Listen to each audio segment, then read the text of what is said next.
আজি কেবিনেটে এটা গুৰুত্বপূৰ্ণ সিদ্ধান্ত লৈছে যে গুৱাহাটী, ডিব্ৰুগড় আৰু শিলচৰ দোকান পোহাৰ এতিয়া 24 ঘণ্টা খোলা ৰাখিব পাৰিব আৰু সাপ্তাহিক এটা যি বন্ধৰ কথা আছিল এতিয়াৰ পৰা সাপ্তাহিক বন্ধটো নাথাকিব, চৰকাৰী নিয়মত নাথাকিব, কোনোবাই বন্ধ কৰিব খুজিলে কোনো আপত্তি নাই।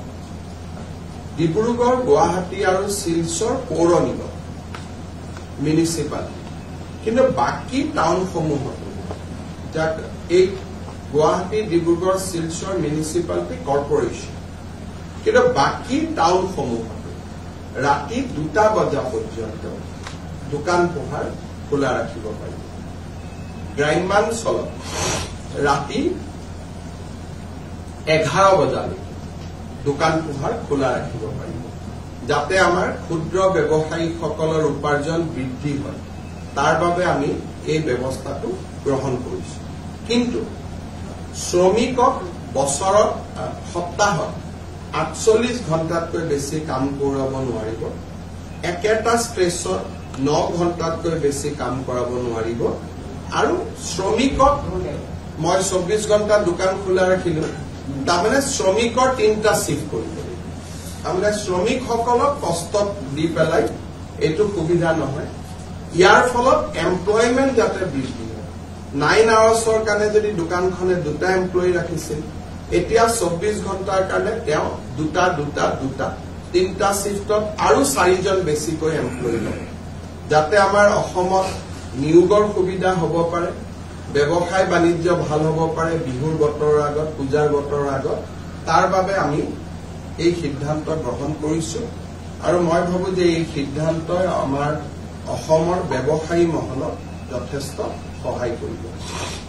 আজি কেবিনেটে এটা গুৰুত্বপূৰ্ণ সিদ্ধান্ত লৈছে যে গুৱাহাটী, ডিব্ৰুগড় আৰু শিলচৰ দোকান পোহাৰ এতিয়া 24 ঘণ্টা খোলা ৰাখিব পাৰিব আৰু সাপ্তাহিক এটা যি বন্ধৰ কথা আছিল এতিয়াৰ পৰা সাপ্তাহিক বন্ধটো নাথাকিব, চৰকাৰী নিয়মত নাথাকিব, কোনোবাই বন্ধ কৰিব খুজিলে কোনো আপত্তি নাই।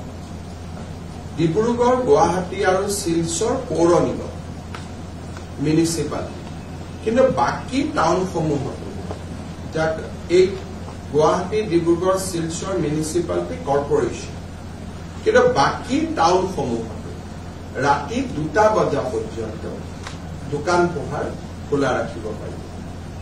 গ্ৰাম্যাঞ্চলত ৰাতি 11 বজালৈকে দোকান পোহাৰ খোলা ৰাখিব পাৰিব, যাতে আমাৰ ক্ষুদ্ৰ ব্যৱসায়ীসকলৰ উপাৰ্জন বৃদ্ধি হয়।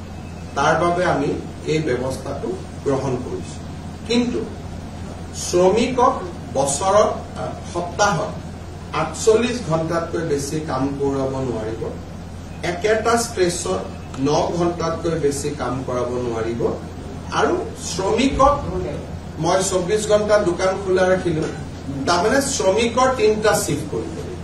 তাৰমানে শ্ৰমিকসকলক কষ্টত দি পেলাই এইটো সুবিধা নহয়। ইয়াৰ ফলত এমপ্লয়মেণ্ট যাতে বৃদ্ধি হয়। 9 আৱাৰ্ছৰ কাৰণে যদি দোকানখনে 2টা এমপ্লয়ী ৰাখিছিল, এতিয়া 24 ঘণ্টাৰ কাৰণে তেওঁ 3টা শিফ্টত আৰু 4জন বেছিকৈ এমপ্লয়ী লয়, যাতে আমাৰ অসমত নিয়োগৰ সুবিধা হ'ব পাৰে, ব্যৱসায় বাণিজ্য ভাল হ'ব পাৰে বিহুৰ বতৰৰ আগত, পূজাৰ বতৰৰ আগত।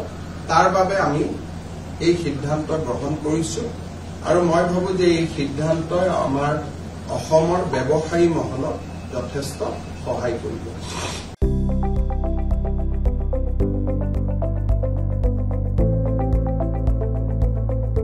NB নিউজ, সহজ সৰল ভাষাত নৱভাৰতৰ কথা।